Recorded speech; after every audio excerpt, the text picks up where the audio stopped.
Kunj Bihari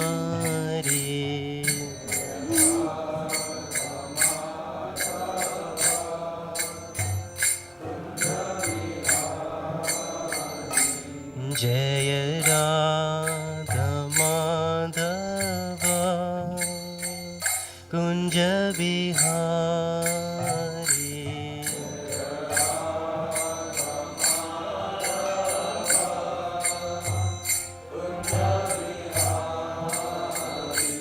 Jai Gopi Jan Vallabh Girivardhari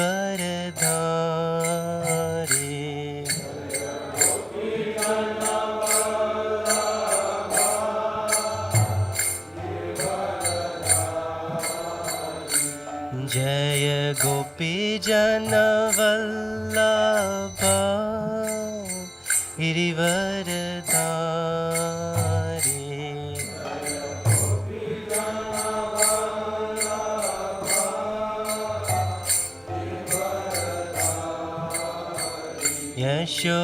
Yashodanandan Vraj जनरञ्जन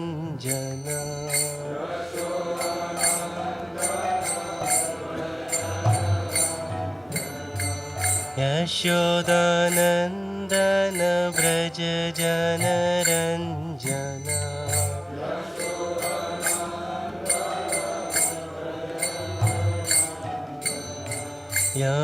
यमुनातीरा वनचारी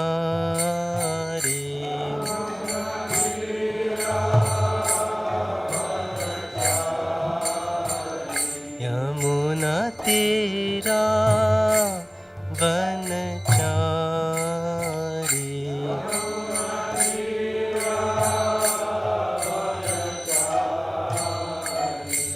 Jai Radha Madhav Kunj Bihari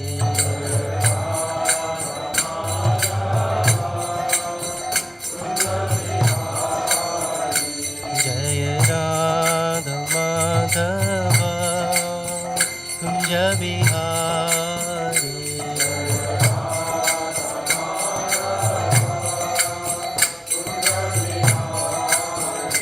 Jai Gopi Jan Vallabh Girivardhari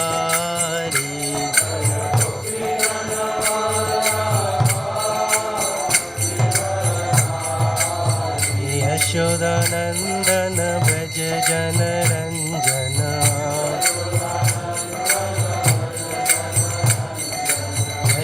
Yashodanandan Vraj जनरञ्जन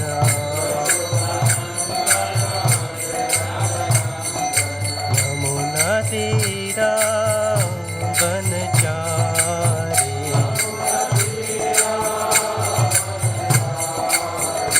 Jai Radha Madhav Kunj Bihari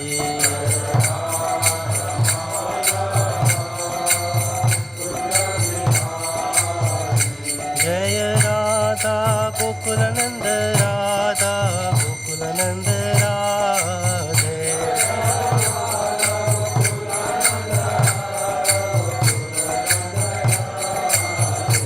Jai Sita Ram Lakshman Hanuman Jai Sita Ram Lakshman Hanuman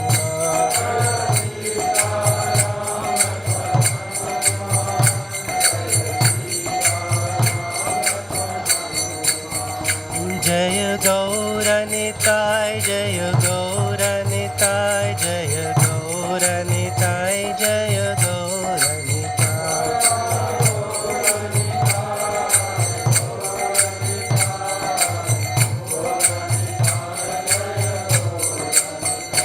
Jai Jai Prabhupada Prabhupada Prabhupada Jai Jai Prabhupada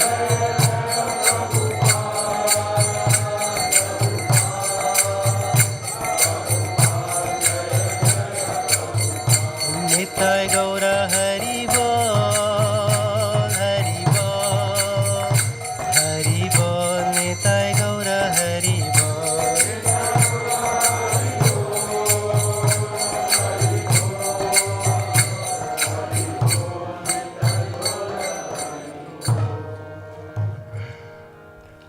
Srila Prabhupada ki jai, Shri Shri Radha Gokulananda ki jai, Shri Shri Sitaram Lakshman Hanuman ki jai, Shri Gaurnitai ki jai, Samaveta Bhaktivedanta ki jai.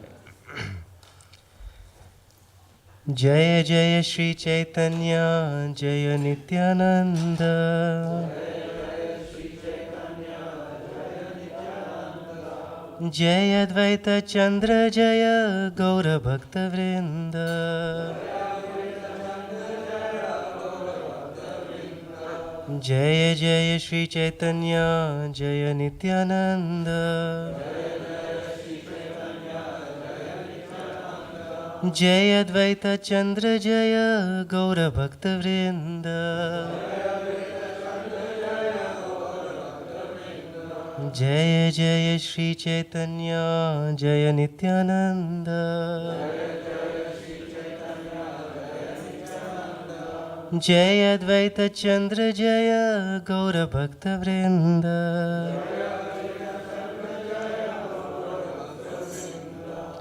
Hare Krishna, everyone. So we're reading from Sri Chaitanya Charitamrita, Madhya Leela, chapter 8, text 254. So these are the talks between Ramananda Rai and Lord Chaitanya. So, Sarva tyaji jivere kartavya kahan vasa,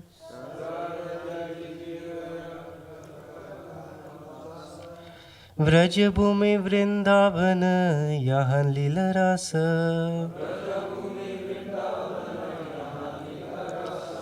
Sarva tyaji jivere kartavya kahan vasa, Vraj bhumi vrindavan yahan lila rasa,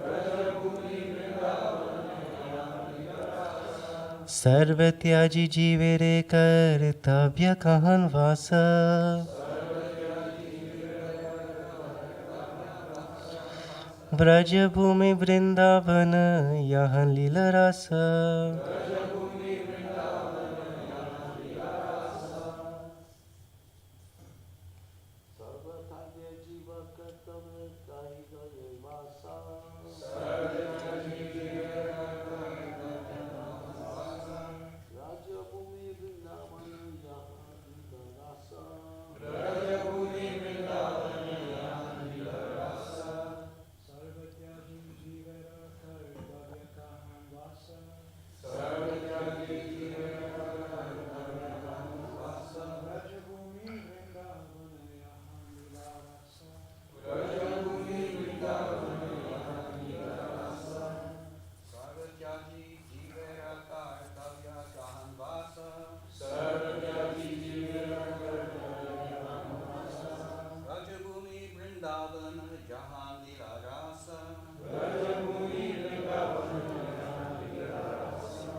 Mataji.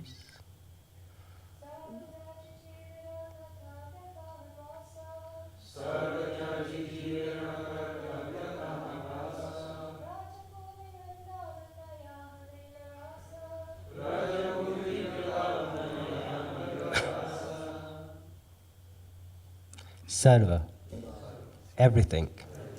Tyaji, giving up. Jivera, of the living entities. Kartavya, to be done. Kahan, where. Vasa, residence. Vrajbhumi, the land known as Vrajbhumi. Vrindavan, the holy place named Vrindavan. Yahan, where.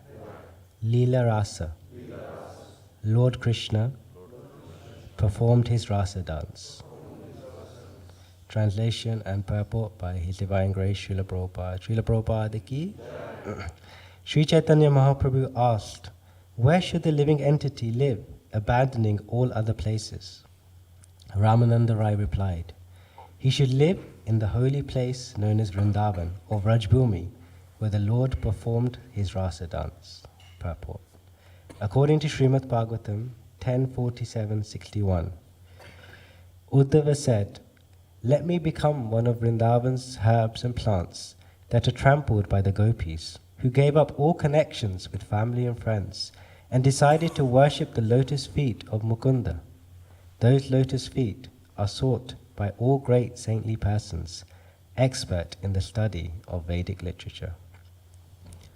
Om Gyantimirandasya Gyananjana Shalakaya Chakshurunmilitam Yena Tasmai Shri Guruve Namaha.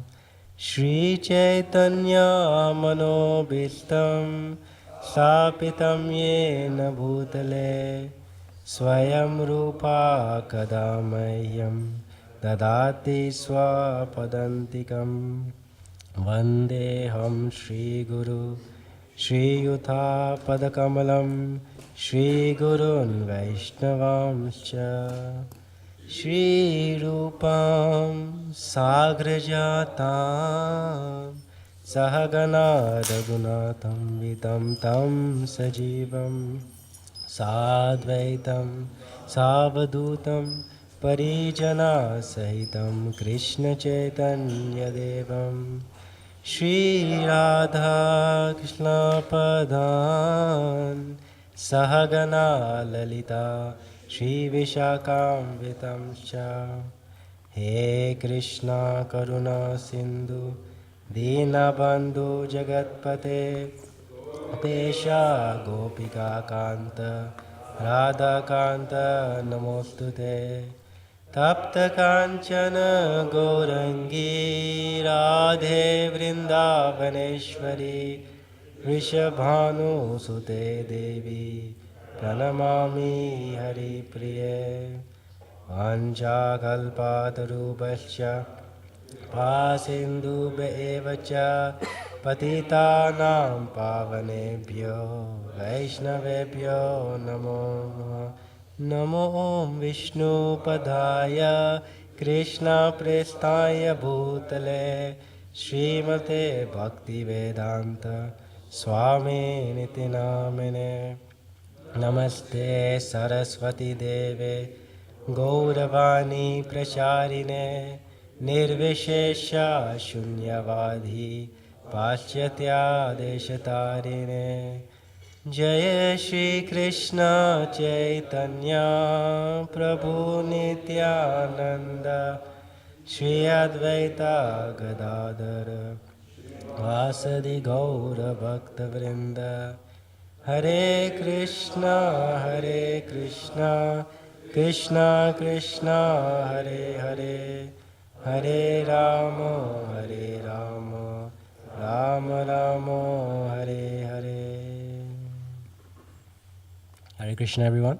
So I'm very grateful to be here with all of you today on this very auspicious day.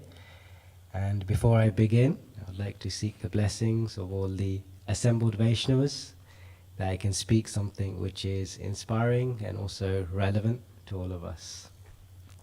So we're discussing from the CC, and the verse we read today is Lord Chaitanya is asking this question of where should one live? And Ramananda Rai is giving the example, is giving the answer that one should live in Vrindavan. Sri Chaitanya Mahaprabhu has given the teachings of bhakti, and within that he has said that there are 5 prominent processes of bhakti. The first is to chant the holy names of Krishna. Nam Nam Akari Bahuda Nija Sarva Shakti. That within the names of Krishna, all his potency is present. And simply by chanting the names of Krishna, one can re-establish his relationship or her relationship with Krishna. So this is the first principle that Lord Chaitanya teaches as the most important limb of bhakti. The second, he says, is the association of devotees. It's said in the Srimad Bhagavatam that even a moment's association with a pure devotee can uplift someone, can take someone back home to Godhead. By serving the devotees who have taste for hearing and chanting, one can also acquire this taste. And there are so many examples in the Srimad Bhagavatam of Narad Muni. Narad Muni was just a son of a maidservant. He didn't have an important position in terms of materially. But when the Bhaktivedantas, they came and stayed at his home, he served them. He had their remnants. And in this way, love for Godhead got re-established within his heart. And he became the famous Narad Muni. The third principle is to read Srimad Bhagavatam, or the other scriptures relating to Srimad Bhagavatam and Krishna. Nasta prayeshu abhadreshu nityam bhagavati sevaya bhagavati uttama shloke bhakti bhavati naishtaki. That just by hearing Srimad Bhagavatam every day and rendering service to the person Bhagavat, one can become elevated very quickly. The fourth principle is deity worship. Srila Prabhupada stressed often that the deity is non-different to Krishna. It's actually Krishna.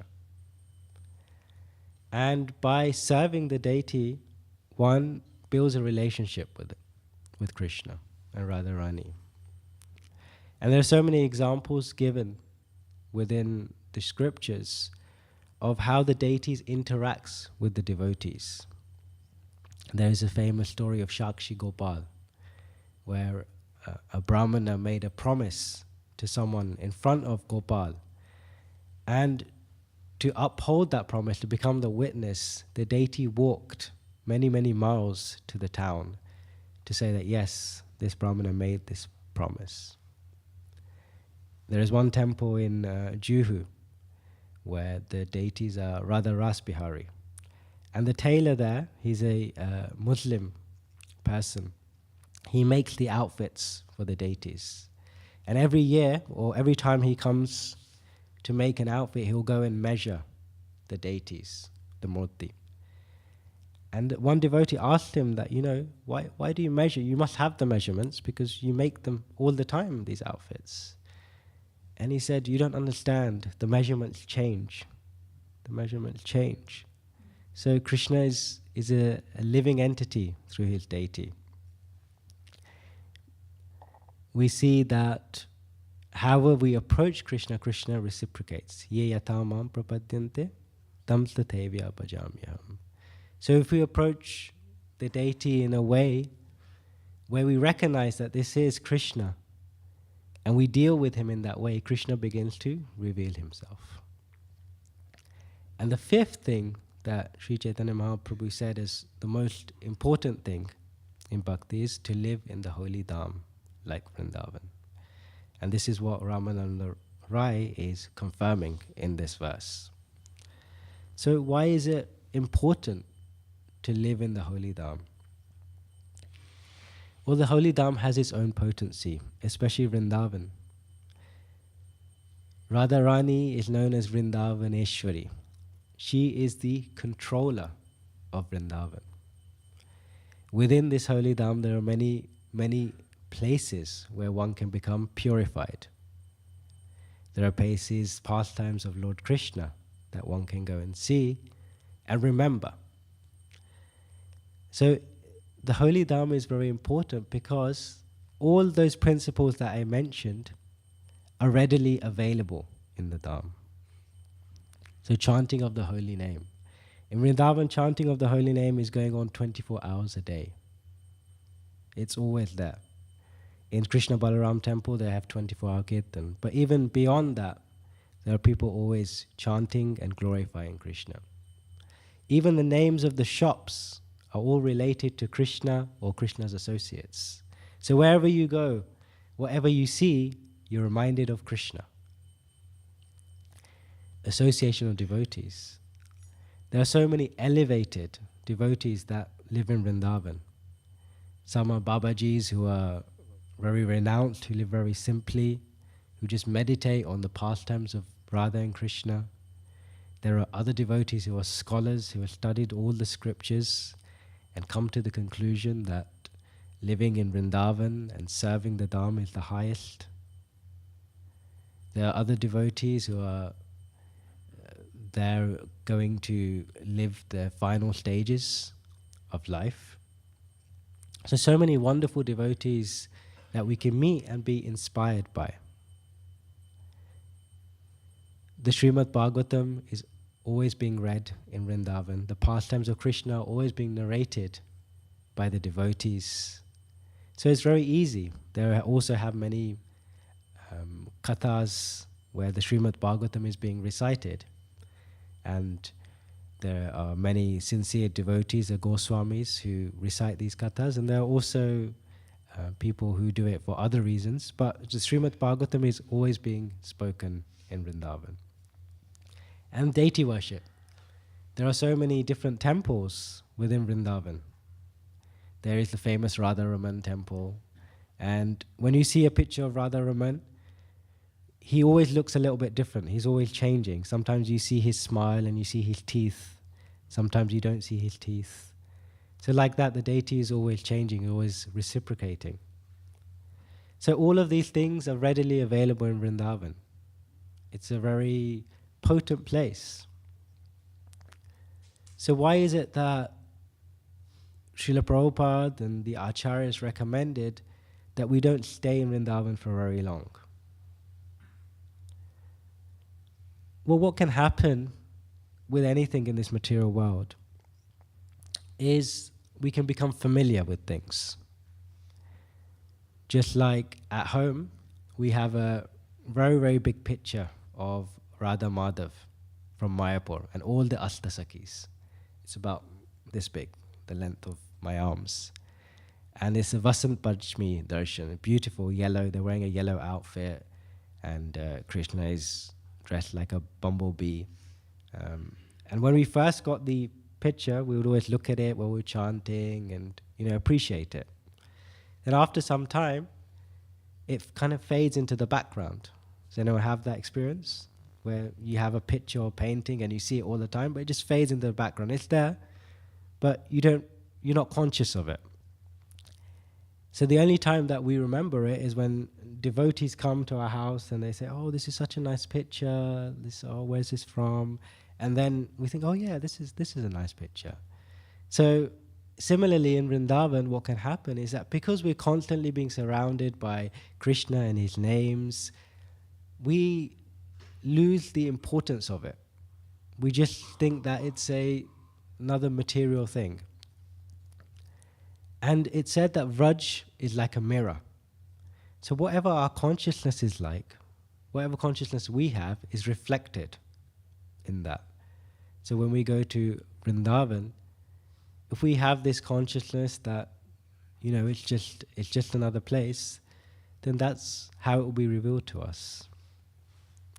I remember when I went to Vrindavan for the first time, and obviously I'd read Krishna book, and I was expecting, what's described in Krishna book. Wonderful forests and lakes and pastures and cows. And when I got into Vrindavan, I was thinking that this is very similar to the rest of India. There's lots of noise, there's pollution, there's dust, there's lots of people just walking the streets, and it's so busy. It doesn't feel the same as what it was described in the books. But Srila Prabhupada says there's a reason for this. That Krishna says, Naham prakashah sarvasya yoga maya samavrita. That I don't reveal myself to everyone. And the Dham is so dear to Krishna that he doesn't want anyone coming. So he keeps the Dham in a certain way materially, so that those people who are very materialistic don't come into the Dham. They're not attracted by it, because all they see are the material things, the dust, the dirt, the pollution, and things like that. So we have to have a certain level of consciousness before we go to Vrindavan. Similarly with association of devotees, there are great, great saints in Vrindavan. But when we associate with people intimately, then we sometimes start to find their faults. We start to see small shortcomings within them. And when we meditate on those and when we speak about those, we create offenses. And once we create offenses, then our bhakti is harmed.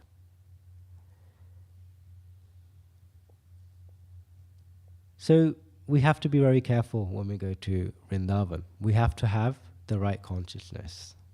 Physically we can be in Vrindavan, but our consciousness can be elsewhere. Similarly, physically we can be here, but our consciousness can be elsewhere. So how can we have this mood of living in Vrindavan, but at the same time not physically being present? And that is explained through Shastra. One has to view the Dham through the eyes of scripture. And today is a very, very special day because today is Gita Jayanti. It's also Ekadashi. But it's the day that the Bhagavad Gita was spoken by Lord Krishna to Arjuna. We know Bhagavad Gita is such a powerful book that has transformed so many people's lives. I was actually speaking to a friend a couple of weeks ago, and when I speak to devotees who I've just newly been introduced to, I always like to ask them that, how did you come into Krishna consciousness? Because, you know, there are lots of different amazing stories, and sometimes you get to see Krishna's hand of what miracle took place in someone's life. And I was asking this devotee, and he was explaining that his wife's cousin actually became a devotee, and through that he, you know, started practicing. He did some courses, and he started chanting. So I was like, okay, that's a nice story, but so how did your cousin come into Krishna? How did your wife's cousin come into Krishna consciousness? And he was saying to me, well, he got married here at the manor. And when he got married, they gave him a Bhagavad Gita as a gift. And like most people, they just put it on their bookshelf and left it. Then what happened was I believe that they bought a business in Kent, so quite far away on the coast. And this person, he was working so hard day and night. When you have your own business, it's difficult. You have to put in all the hours. You're stressed. Everything is on you. So this person was feeling like this, that, you know, is this what my life is about? Just working day and night? And in his room, he had these books, lots of different books, but he'd kept the Bhagavad Gita there as well. And every time he went into that room, he would feel like the Bhagavad Gita was calling to him. So one day he decided, okay, let me pick this up, let me read it. And he just started reading. And from this, he realized that, wow, all my questions are being answered. And he started practicing. He started following the 4 regulative principles, and he started chanting Hare Krishna without any association, just by reading the Bhagavad Gita. So that story was actually told by Sunil Prabhu, who's sitting here. Did I tell it right? So through that, he became a devotee. And the Gita Mahatmya speaks about the relevance of the Bhagavad Gita. There's a beautiful verse. Ekam Shastra Devaki Putra Gitam. Eko Devo Devaki Putra Eva. Eko Mantras Tasya Namani Yani. Karmapya Ekam Tasya Devasya Seva. There only needs to be one scripture, Bhagavad Gita, sung by Lord Krishna, who is the only worshipable Lord. Only one mantra needs to be chanted, the name of Lord Krishna. And only one duty needs to be done, which is devotional service. unto that supreme worshipable Lord, Lord Krishna. The example is also given that if the Vedas were a cow, the milk from that cow would be the Bhagavad Gita. We know the essence of the cow is the milk. So the essence of all Vedic literature is within the Bhagavad Gita. In fact, it was one of the first books that I read myself, one of the first books of Srila Prabhupada.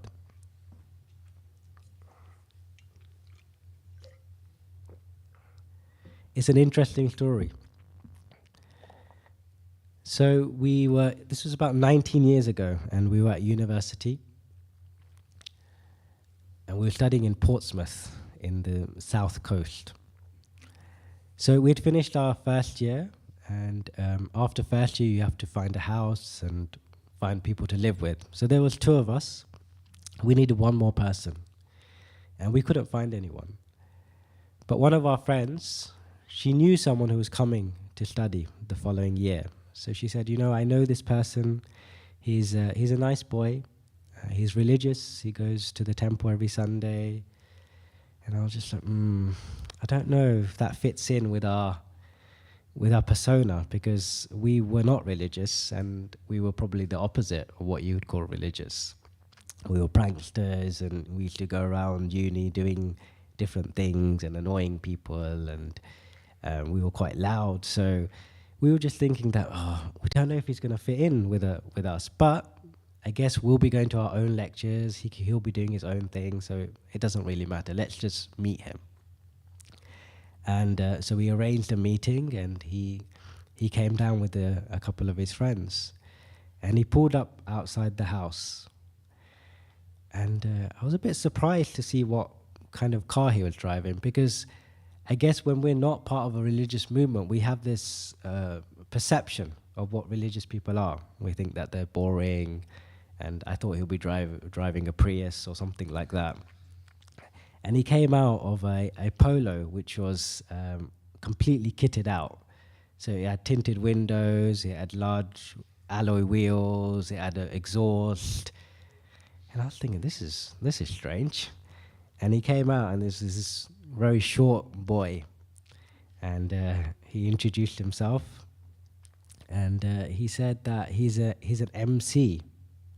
Now, when we think of MC as devotees, we think of the person that introduced the speaker for the class. But what he meant was he is an MC in a club, and they kind of rap and do these beats and these different things. And he said, well, this is my friend, and he's a DJ. And at that age, it's like, the DJs and MCs are considered to be, the class of demigods. So very respected people.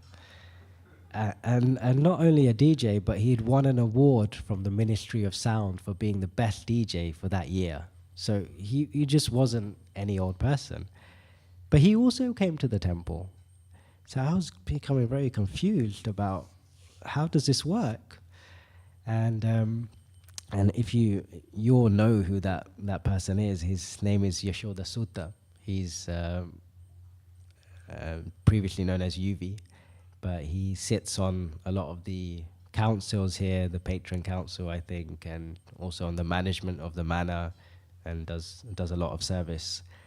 So he was the first devotee I was introduced to. And he's such a lovely person, very charismatic, very, very sweet devotee, and also very cool, which we weren't expecting. So we were like, yeah, this guy's perfect. Like, we can move in. So he came down with his parents on the move-in day, and his mum, who's Rajvilasani Mataji, but at that time she wasn't initiated. She set up his altar, and I was quite a nosy person, as was my housemate, so we kept on going in their room just to have a look. What are they doing? Like, what are they setting up? And then once they left, we saw that this altar was nicely set up. We had a fireplace, which the fireplace had been taken out, and it was just a blank, so they'd lay down a cloth and put a picture of Srila Prabhupada, who at the time I didn't know who Srila Prabhupada was, and a picture of Radha and Krishna, and there I saw Bhagavad Gita. And I was thinking, wow, Bhagavad Gita is our book, is our Hindu book. My parents, they followed a different faith. So I thought that, oh, the Bhagavad Gita, yeah, I know that. Where do I know that from? We used to watch a lot of Bollywood films. And within the Bollywood film, whenever there was a court case, they would pull out the Bhagavad Gita and make them take an oath on it. So I knew that that was an important book for us. And I was thinking that, wow, you know, I've seen this Bhagavad Gita. I know it's our national book, but like our Hindu Dharma book, but I don't know anything about it. You know, I've never read it. I've never understood it. So I asked him, and I said, you know, would you mind if I took this book and read it? And obviously, for a devotee, like when someone says that to you, you become very happy that, wow, I'm distributing books. I haven't even said anything yet. And I was thinking that maybe he won't give it to me because maybe it's very sacred, and you know that he would just have to keep it on his altar. And he was like, no, yeah, you can definitely take it. Here, you take it in your room and you can read it. And if you have any questions, then you can ask me. So then I started reading it, and I was just like, oh, actually, I do know about the Bhagavad Gita. Because many of you may remember that in the 1990s, the BBC were showing the Mahabharata on BBC Two, I think, on Saturdays. They were B.R. Chopra's Mahabharata, and there was something like 100 episodes. And every Saturday, me and my sister, we would watch the Mahabharata on BBC Two, and then we would record it, because my parents would be working downstairs. We had a laundrette, so they would be working downstairs, or would be upstairs. And then when they would finish work, I would watch it again. So I watched every episode twice. But I was only 6 or 7 years old, so I wasn't really into the philosophy of the Mahabharata. I was more into seeing Krishna and his activities, and you know the war and the fighting, and more interested in that. But in the beginning of the Mahabharata, in the theme tune, they had 2 verses from the Bhagavad Gita. And these 2 verses became so famous in India because they were recited in this theme tune. And even in the credits, they would give credit to Prabhupada, because after becoming a devotee, I re-watched the Mahabharata to get a different perspective. And the theme tune would start like, Atha Shri Mahabharat Katha. And then at the end, it was like, Yada Yada Hi Dharmasya Glanir Bhavati Bharata Abhyutatahanam Dharmasya Tadatmanam Shijamyaham Pavitranaya Sadhunam Vinashaya Chaduskritam Dharma Samstapanathaya Sambhavani Yuge Yuge. So it's very dramatic, the verses. So you'd remember it. You'd just remember that tune. And I think I was listening to a class by Gauranga Prabhu, and he was saying that there it was aired obviously a few years earlier, because it was in the late 80s, because it was made slightly earlier, that it was aired on a Sunday. And Shri Shri Radha Gokulananda ki jai, Shri Shri Gauranitai ki jai, Shri Shri Sitaram Lakshman Hanuman ki jai, Srila Prabhupada ki jai. So he said that when Mahabharata was being aired on a Sunday, the streets would be completely empty around Mumbai. There was so much attraction for watching this series that was made, and it was well made. Obviously, the effects and things were the very 80s, but it depicted the story of the Mahabharata, and within that they showed the Bhagavad Gita. So, how can we use the Bhagavad Gita to understand the consciousness that we required to go to Vrindavan, or to physically live somewhere else, but to have that consciousness of Vraj? And there are many, many verses. Bhagavad Gita is beautiful. It takes us through a journey of, how we're not this body, what the goal of life is. Talks to us about time, surrender. And one of the verses that Krishna speaks about, bhakti, how we can do bhakti is Yat karoshi yadashnasi, yat johosi dadasi yat tapasyasi kaunteya, tad guru madarpanam. That whatever activities you do it for me. So this is one level of bhakti. And some people say that this may not be the highest form. Why? Because we are doing what we want to do. So for example, I say that, today I want to eat chili paneer. So because I want to eat it, I'll make it and I'll offer it to Krishna.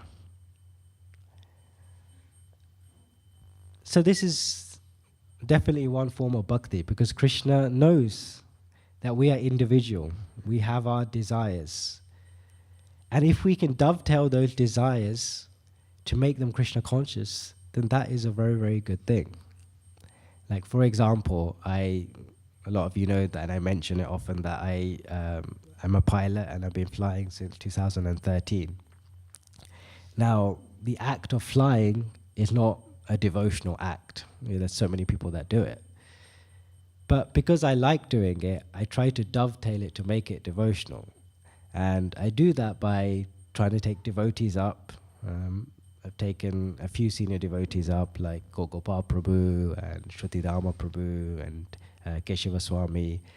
And by taking them up and giving them that experience, because I know everyone flies commercially, but flying in a small light aircraft where you're at the controls, you can see everything, you can hear air traffic control, it's a completely different experience. And I like to let them fly and they always share realizations of, like this is, being high up, you can see that the problems are much smaller when you're elevated, and so many wonderful realizations that they give from flying. And, sometimes they use those in those classes. So I feel like, that's one form of doing some sort of service to the Vaishnavas. And then I fly to meet devotees that, normally I wouldn't be able to because driving would be too far. And once we flew to Germany, to Simhachalam, and we did some service there. So, just trying to use the things that I want to do in the service of Krishna. So that's one way that we can have Vrindavan consciousness, is that we dovetail our activities for the pleasure of Krishna, or we do things for Krishna. And then Krishna talks about always remembering him.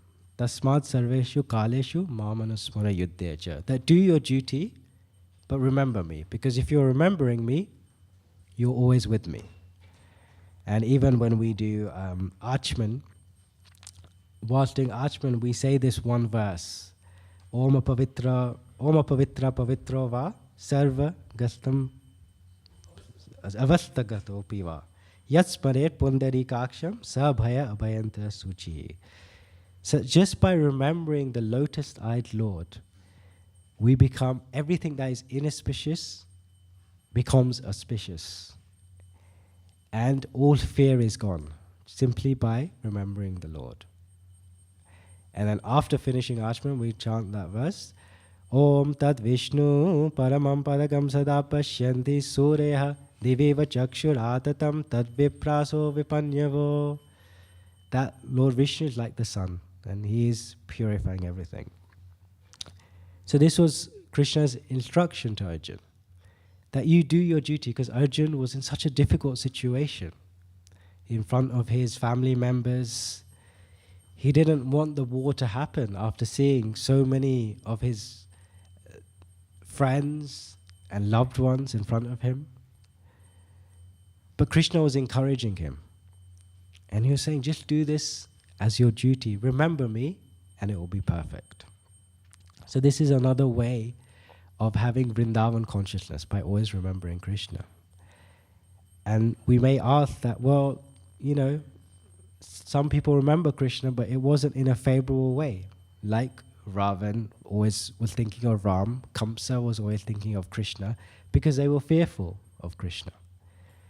But ultimately we see that even though they were thinking of Krishna in a very negative way, it actually turned into something very positive. Because when they were defeated, when Krishna killed them, they were liberated. But the crest jewel verse of the Bhagavad Gita is 18:6:6. And in this verse, Krishna gives us the true way we can have Vraj consciousness. Sarva dharmam prityaja mam ekam sharanam vraja aham tam sarva papebhyo mokshiyama masucha. And it's very interesting that in this verse, the word vraja actually is there. And the translation of this verse is, just abandon all varieties of religion and surrender unto me. I will deliver you. Do not fear. And the translation, the specific word-to-word translation of Vraj means to go or to walk with.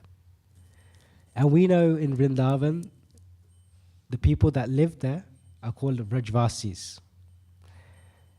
And one reason why they're dear to Krishna is because they're always willing to move with Krishna's plans. Like I said before, that we have our desires. We're all individual. But sometimes Krishna wants us to go in a different direction.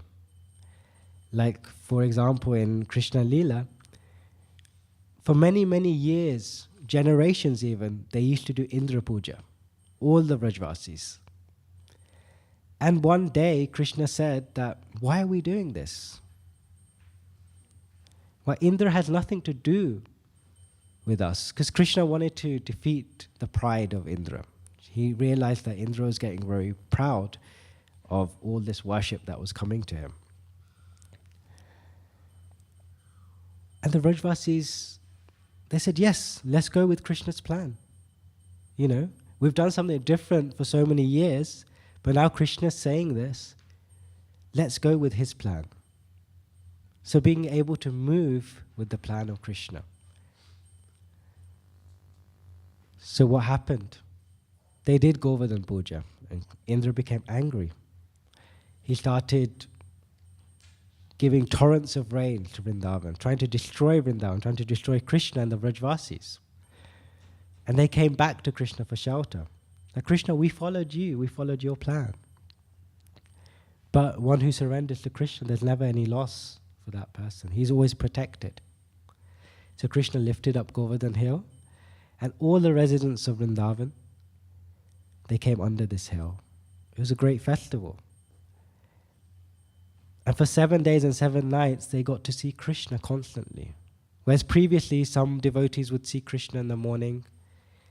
Some devotees would see Krishna during the day when he was out with the cows. And some devotees would see Krishna in the evening. But not all the devotees would see Krishna all day long. So by this pastime, Krishna gave everyone his darshan, his association, because they are willing to follow his plan. In this verse, Srila Prabhupada quotes Uddhav. He quotes a verse that Uddhav speaks in the 10th canto. So who is Uddhav? Uddhav is the cousin of Krishna.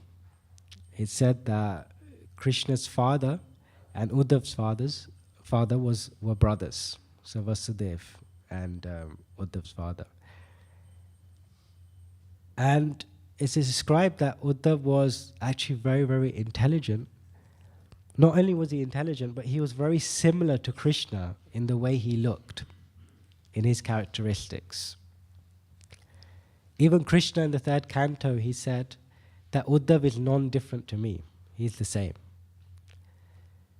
So one day what happened was, after defeating Kamsa, Krishna went to Uddhav and said, my dear Uddhava, please can you go to Vrindavan?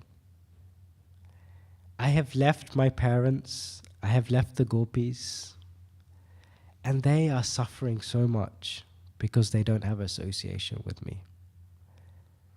please go and give them my message.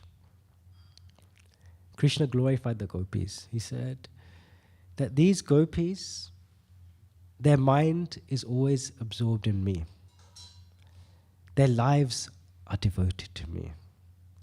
For my sake, they gave up everything, their family, their duties. They sacrificed their religious duties. So they gave up their happiness in this life and for the following life. It says, for such devotees who give up everything, I personally sustain them. So I want you to go there and relieve their suffering. Give them my message. Give them some solace. So Uddhav obviously agreed to do this. And he went to Vrindavan.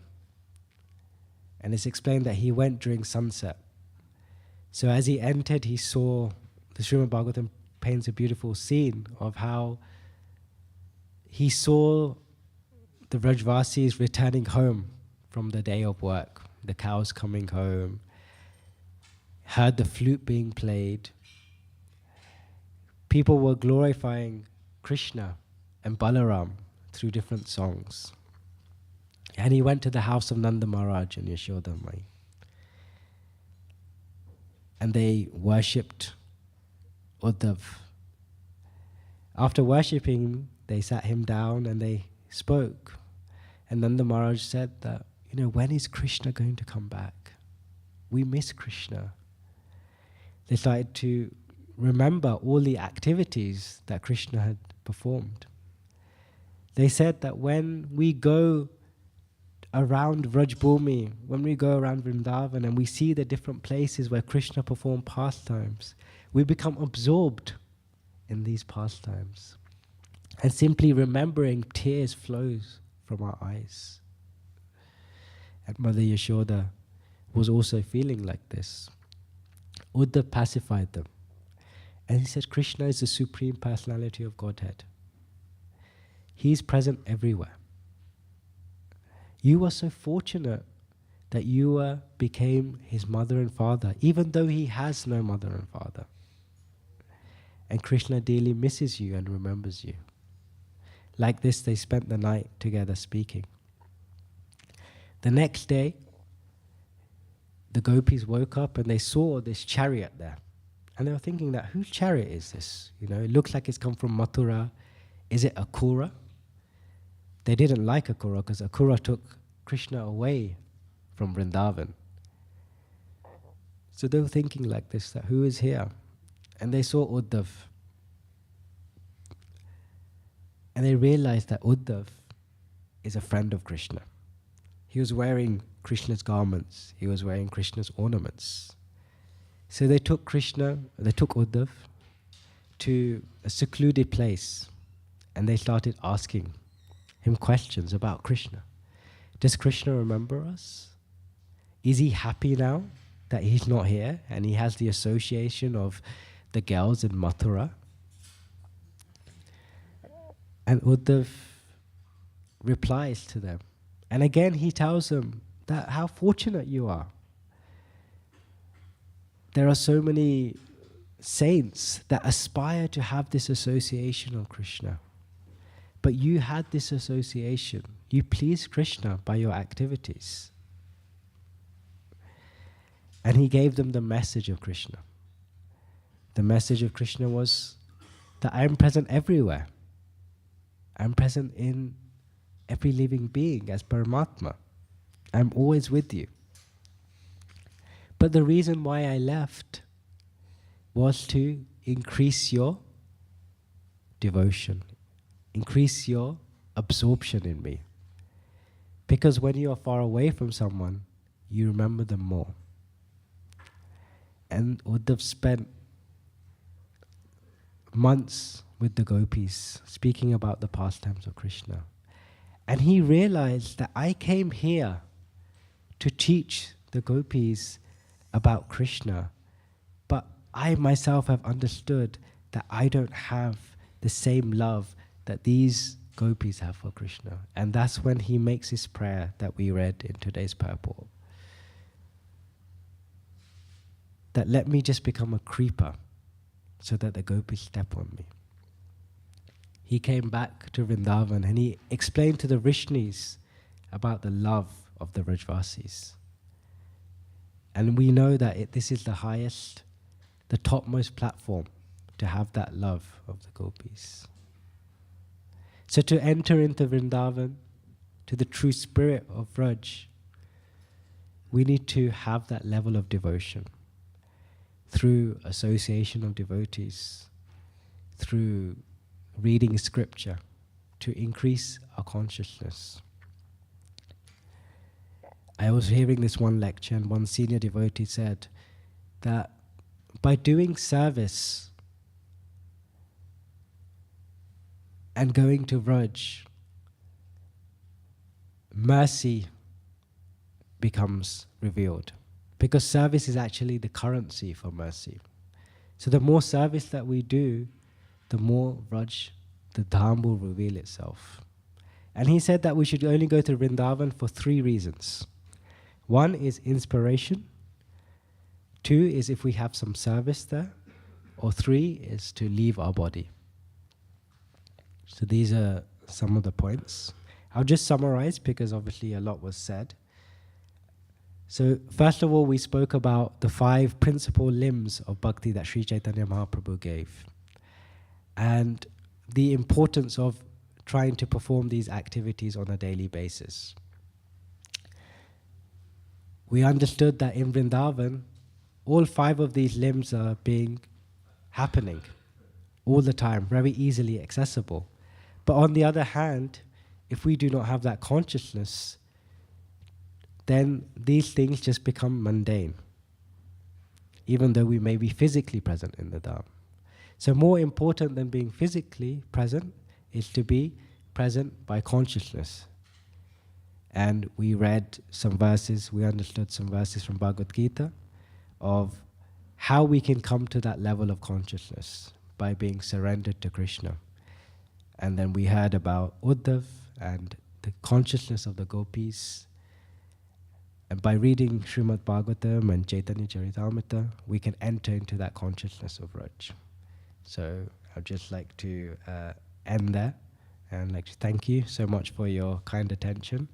And if anyone has any comments, feedback, corrections, then please feel free to. Yes, Prabhu. Thank you for the class, Prabhu. You mentioned that we shouldn't stay in Vrindavan for too long because we can get complacent. So my question is, how often should we visit? Is there like a recommended kind of time, like once a year, once 2 years, like that, some indication? Yeah, I don't think, as far as I understand, there's a recommended. I was listening again to a class by Keshava Swami, and he was saying he went to Vrindavan, and then he didn't go for 8 years because he felt like he hasn't done enough service yet to go to Vrindavan. Because he was saying that service is the currency for mercy in the Dham. So he himself felt like have not done enough yet to go back to Vrindavan. And people can go to Vrindavan for many reasons. Like I said, there are 3 reasons we can go. But during Kartik, many people like to go because they see their friends from all over the world, which is fine if we're using that as association. But if we're using that as time to space out in the Dham, then that is also not good. So I think it's an individual thing, that for some people, they can go yearly and get that inspiration, become fired up, come back and do service. For some people, they don't need to go back for a few years because they have that consciousness of Vrindavan. They can associate it with Vrindavan through the Shastras, through Srimad Bhagavatam, through Chaitanya Charitamrita.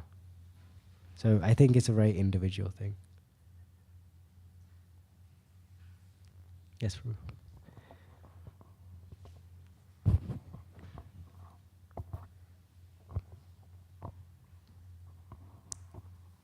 Thank you, Prabhu. Nice to have you back.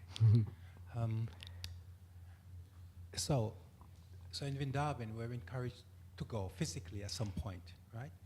I've not been. But if it is about consciousness, so it's not just going, it's about being the right consciousness. So if one can cultivate or fine-tune that consciousness away from Vrindavan physically, why would I need to go?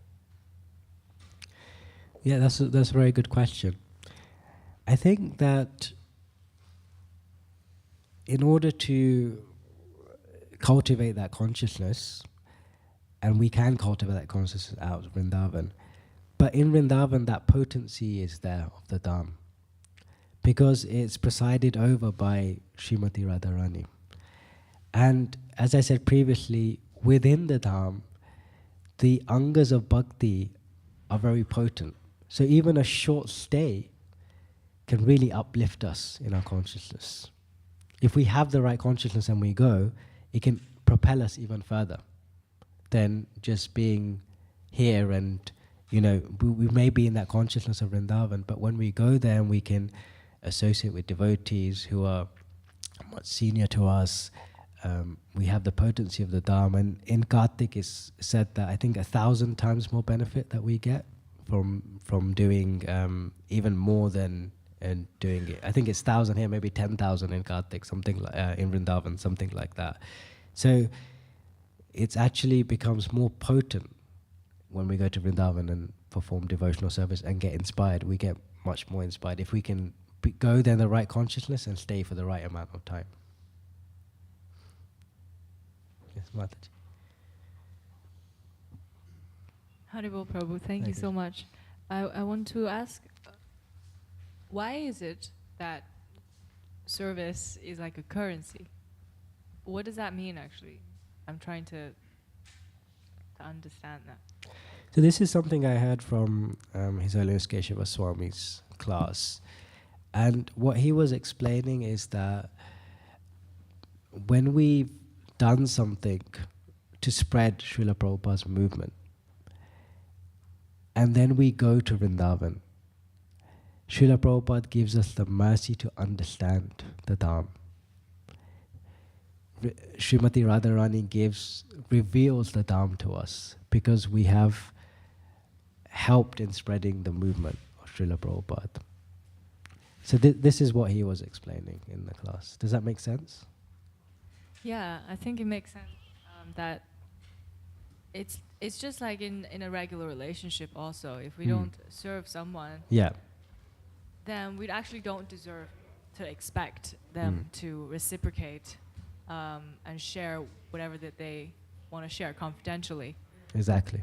So exactly, that makes a lot of sense. Yeah, thank you. Okay, so I think we'll end there. Thank you so much for your kind attention. And sorry I went over.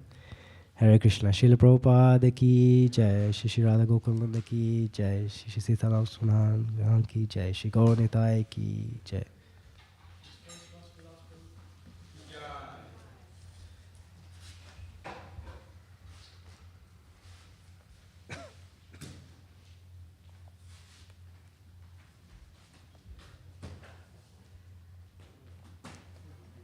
Thank you.